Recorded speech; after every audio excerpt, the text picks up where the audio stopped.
Bem-vindos ao Faz Direito Podcast. Aqui você vai ficar por dentro de tudo que acontece no universo jurídico, explicado pelos melhores especialistas. Faz Direito Podcast, tudo que você precisa ouvir em um só lugar. Apresentado por Érica Marinho. Vamos lá? Olá, seja bem-vindo. O podcast Faz Direito começa agora.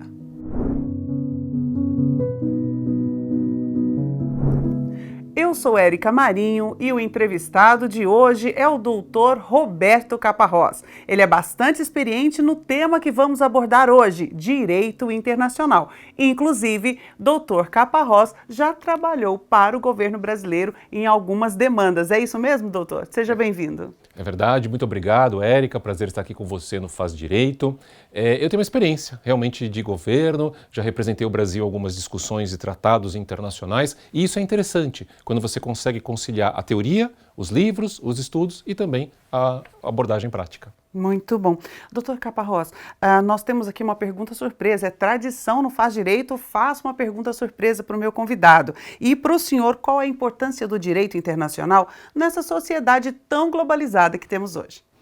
Boa pergunta, viu? É surpresa, mas ela é interessante. Na verdade, a sociedade hoje é muito digital. É uma sociedade sem fronteiras. E quanto menos fronteiras você tiver, mais o direito internacional ganha força. Por quê? Porque os países, historicamente, estavam acostumados a olhar para o seu direito. Então, o direito brasileiro, o direito argentino, o direito da Suíça. Hoje não. Hoje, numa sociedade aberta, numa sociedade digital, sem fronteiras, a ideia é que realmente o direito se espalhe e as regras internacionais se tornam mais importantes.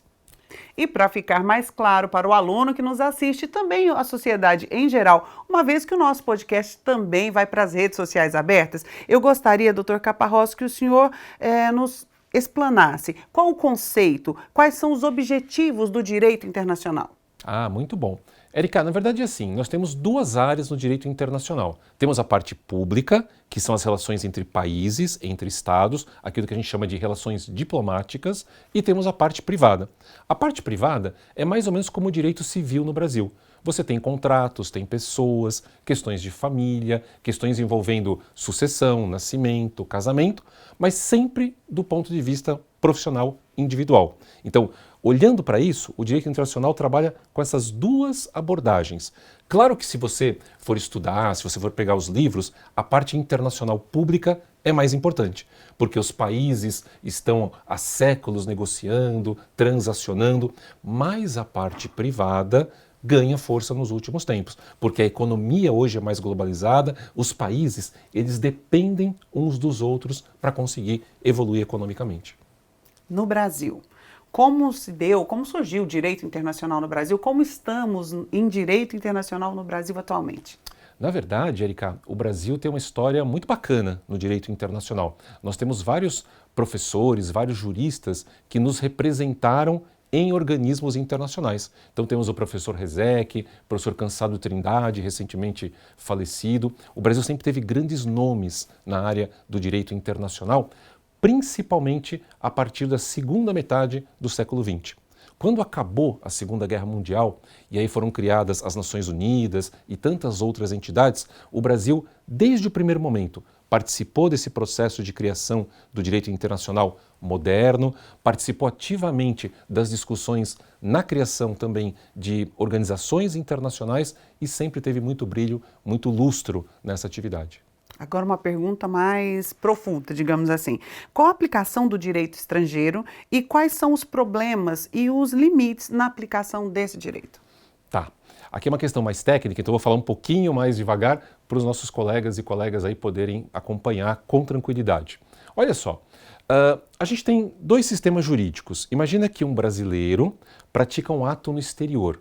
Esse ato no exterior, por exemplo, na Itália, ele é regido, a princípio, pelo direito italiano.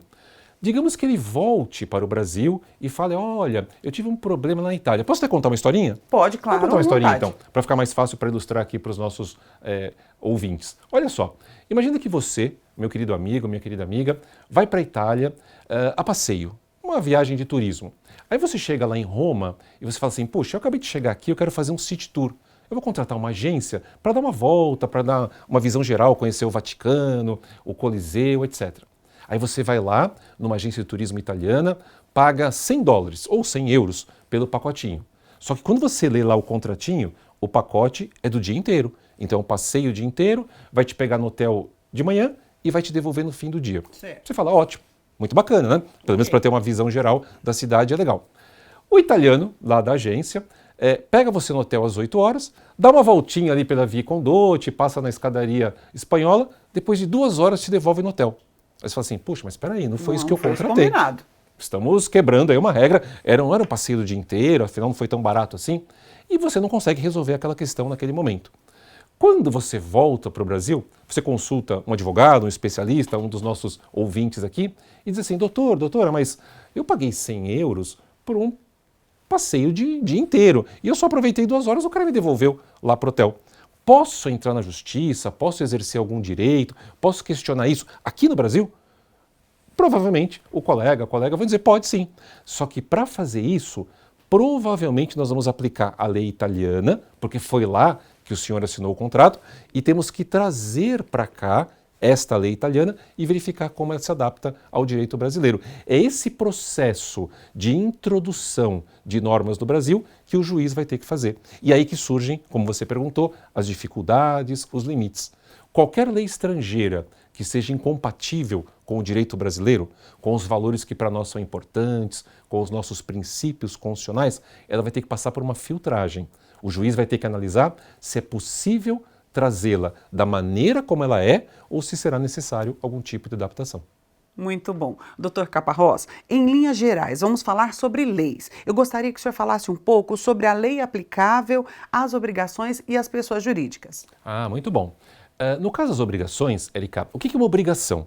Normalmente ela decorre de um contrato, de um negócio jurídico. Eu tenho uma parte que tem que cumprir com alguma coisa e a outra que normalmente paga um preço. Pode ser um serviço, pode ser a compra da mercadoria, pode ser a contratação de um profissional qualquer.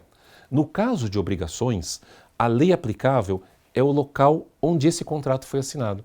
Eu sempre brinco assim de uma forma didática, né? Imagina que o contrato hoje é algo portátil. Eu posso pegar um pedaço de papel e assinamos aqui o contrato, aqui no Brasil, e vai ser a lei brasileira a que vai reger essa questão. Mas a gente pode combinar, puxa, vamos passear lá em Paris, e aí pegamos o contrato, colocamos aqui no bolsinho e levamos para Paris. Olha que interessante, as mesmas pessoas, o mesmo objetivo, só que assinamos o contrato em Paris. Muda totalmente de figura. Nesse caso, o direito aplicável é o da França. E por quê? Porque nós escolhemos ir para a França para que aquele direito pudesse ser aplicado nesse caso. Já na segunda hipótese, essa que você perguntou das empresas, das pessoas jurídicas, aí não tem jeito. Aonde você criar a empresa é o direito que será aplicável. Então eu sempre brinco também, se eu quiser montar um negócio nos Estados Unidos, ou na Alemanha, ou no Japão, é muito importante que você consulte um advogado, um especialista, para ver quais são as leis, quais são as regras daquele país. E hoje é uma realidade, né? Nós temos empresas digitais, empresas globalizadas, então é muito comum, mesmo empresas brasileiras, expandirem os seus horizontes buscando novos mercados. E toda vez que você vai para um novo local, você tem que conhecer muito bem a lei de lá, porque as questões trabalhistas, regulatórias, tributárias, serão todas o do lugar onde a empresa for criada. O senhor que é um especialista na área, quais são os maiores obstáculos, as maiores dificuldades para se atuar dentro do direito internacional? E aí eu estou falando do ponto de vista profissional mesmo. Legal. Na verdade, a cultura do direito internacional, Erika, ela é um pouco mais nova no Brasil. Né? Há uns 20, 30 anos, principalmente pós-globalização, a partir dos anos 90, é que o Brasil acordou mais para essa importância do direito internacional. A gente tem uma cultura histórica no Brasil das matérias jurídicas serem bem definidas em caixinhas. Sim, delineadas. Então, por exemplo, o advogado de direito tributário, ele fala, não, eu sou um tributarista, o internacional não é o meu dia a dia. O advogado da área civil vai dizer, não, mas meu negócio são empresas. O advogado penal vai dizer, não, mas eu cuido de crimes, de ilícitos. O problema é que hoje, Erika, no século XXI, essas fronteiras estão todas meio borradas, elas não estão muito bem definidas. Então, normalmente o que vai acontecer? O colega tributarista, a especialista em direito civil, o especialista em direito penal, em algum momento, ou na vida profissional, no escritório, ou na empresa que eles trabalharem, vai surgir um problema da área deles, só que é um problema envolvendo ou brasileiros no exterior ou estrangeiros no Brasil. E aí o pano de fundo será o direito internacional. Então, uma coisa interessante para quem está estudando, para quem quer se aperfeiçoar nessa área do direito como um todo, de uma visão mais moderna, é assim, você pode até não ser um grande especialista internacional, porque talvez não seja a sua matéria de cabeceira, de carteirinha, mas em vários momentos você vai usar a sua área de conhecimento, as suas habilidades, dentro de um cenário que vai exigir um pouco de conhecimento também da área internacional. Eu sei que o senhor tem alguns livros na área, poderia falar um pouco sobre eles? Na verdade, Érica, eu tenho 2 livros de direito internacional. Um é mais voltado para os amigos e amigas que vão eventualmente estudar para a OAB. Tem um outro também, até numa empresa aqui da casa, né, que trata dessa questão de internacional público, relações entre países. Mas o que eu gosto mesmo nessa área é o meu livro de comércio internacional, que é um calhamaço, dá um trabalhão para fazer, para atualizar todo ano. Tem mais de 1000 páginas, é um volume bem grande e é um livro que, assim, eu gosto bastante, porque é uma visão que junta o direito com a economia, com a geopolítica, sabe, com as forças que movimentam o mundo. Então é bem interessante. Se alguém tiver curiosidade e gostar do comércio internacional, fica aqui a propaganda gratuita, se você me permitir. Muito bem. Doutor Caparrós, nós queremos conhecê-lo um pouco mais. Eu sei que o senhor gosta de escrever, eu sei que o senhor gosta bastante de ler, mas qual o seu lazer preferido? Olha, vou falar de coisas diferentes de ler, escrever e de estudar, porque eu já faço isso bastante, né? Eu gosto de cinema muito, assim, conheço muito e passo, como todo mundo, acho que, né? Principalmente pós-pandemia e durante a pandemia, todos nós assistindo filmes, séries, mas eu gosto de praticar esportes também. Curiosamente, eu joguei futebol até em times conhecidos e tal, quando eu era garoto, assim. Depois eu joguei tênis, agora eu treino, tento fazer esportes, tento ter uma vida um pouco mais saudável. A gente tem a vida corrida, né? Mas é importante, hein? Para todo mundo fazer um pouco de exercício. Eu gosto de jogar tênis, gosto de fazer academia, então todo dia eu estou fazendo um pouquinho de esportes aí. O senhor citou o cinema. Algum filme que remeta ao direito internacional que o senhor gostaria de deixar de dica?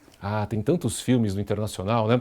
Tem um filme super bacana que todo mundo conhece, acho que com o George Clooney, que chama Syriana, que mostra a questão do petróleo e todas as forças políticas que envolvem, sabe, as decisões de investimento, como isso não é tão transparente como a gente gostaria. Então tem muitos filmes na área do direito, né, que ficam... Depois a gente pode, até numa rede social, num blog, quem sabe eu deixo lá algumas dicas, algumas indicações de filmes e de séries. Tem muita coisa bacana, porque hoje o mundo é aberto para novas experiências, é importante olhar para além das fronteiras de cada país.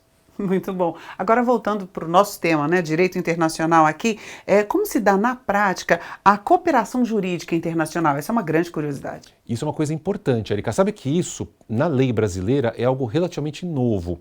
A gente sempre pensou em cooperação. Os países precisam se ajustar, precisam de auxílio mútuo, mas isso é mais forte nos últimos 20 anos. A lei brasileira, inclusive, agora estabelece essa questão.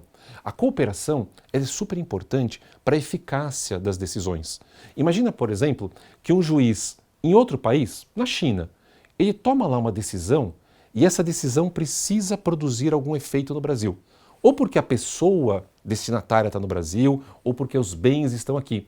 Como é que a gente vai fazer para que uma decisão de um outro país produza efeitos no nosso e vice-versa? Então essa é uma questão de cooperação. A gente tem cooperação hoje de 2 maneiras mais conhecidas. As chamadas cartas rogatórias, que é quando o juiz de um país pede uma providência para um juiz de outro país. Nós vimos isso recentemente em várias situações, por exemplo, de valores no exterior, casos de corrupção, casos que precisamos de informações de contas bancárias em outros países. Então, a cooperação de juiz para juiz, entre poder judiciário, ela já é muito comum, ela é um pouco mais tradicional. Agora, a legislação trouxe uma figura de auxílio direto. As próprias administrações públicas, vamos simplificar, os próprios governos podem trocar informações. Eles fazem um pedido e de governo para governo a informação flui. É muito importante isso, né? O mundo hoje é aberto, então os crimes, as infrações também são transnacionais. E se os países não conversarem, não se ajustarem, o crime, a ilicitude vai acabar tendo uma vantagem. Entendi.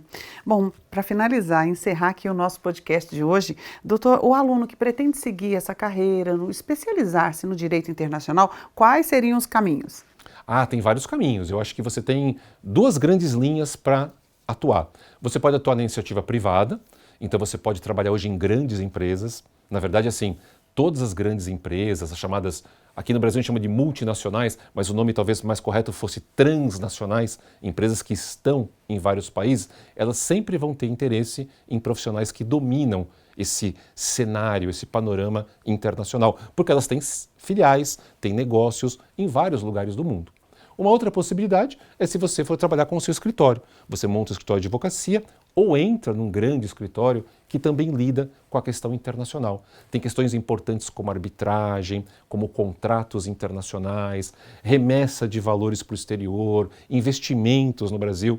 A gente sempre torce, né, para que o Brasil seja destinatário de investimentos, fábricas, negócios. Tudo isso mexe com a nossa matéria. E, por fim, existe uma outra alternativa, que é a questão de concursos públicos. Você pode, eventualmente, prestar um concurso para o Itamaraty, para o Instituto Rio Branco, com as carreiras mais bacanas da administração brasileira, e você vai trabalhar pelo mundo afora. Para quem gosta de línguas, para quem gosta de novas culturas, é também uma grande oportunidade.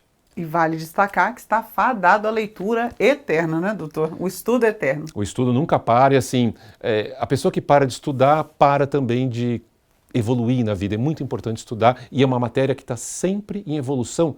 E uma última dica, se você me permitir. Claro. Não é um assunto só jurídico. Não adianta só saber as leis, até porque as leis são poucas, não tem um código.